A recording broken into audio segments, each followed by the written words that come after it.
How will higher interest rates affect the housing prices? This is a must-see video from George Gammon. I'll provide a link at the end of this video. The Federal Reserve says that they're going to hike interest rates starting this March. That's a month from now. How is this going to affect housing prices? George explains this to you in 3 simple, fast steps.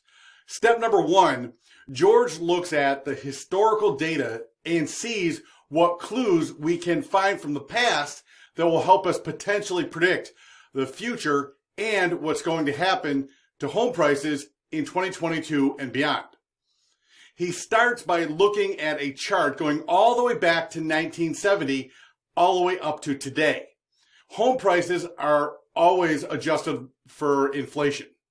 First thing George points out, home prices today are higher adjusted for inflation than they were in 2006. So, if we were in a bubble in 2006, well, then we are definitely in a housing bubble in 2020. He shows an index that goes from 0 all the way up to 300. So the starting point at 100 signifies when we had a recession in the past. He gets into more detail when he shows a chart of Fed funds and 30-year mortgage rates. George shows the recession in 1970, but that recession didn't really affect house prices. Housing prices adjusted for inflation still went up, but then George shows the recession in the late 1970s, which caused housing prices to definitely go down.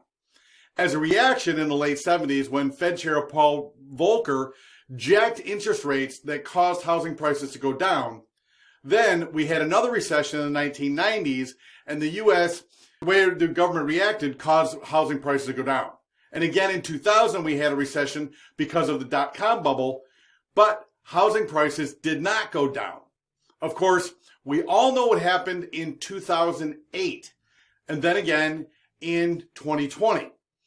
We had other small recessions. But then the Fed and the government started printing money to solve that problem and increased the debt by $9 trillion, and the government deficit spending went to $5 trillion.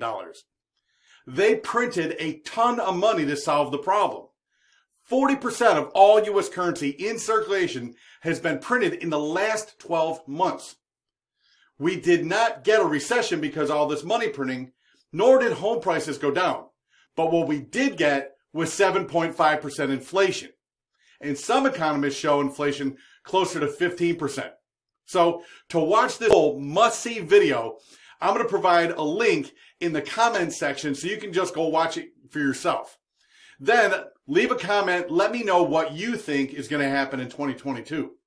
And if you want to learn more about how an out-of-control government affects real estate, well then, like and follow for more.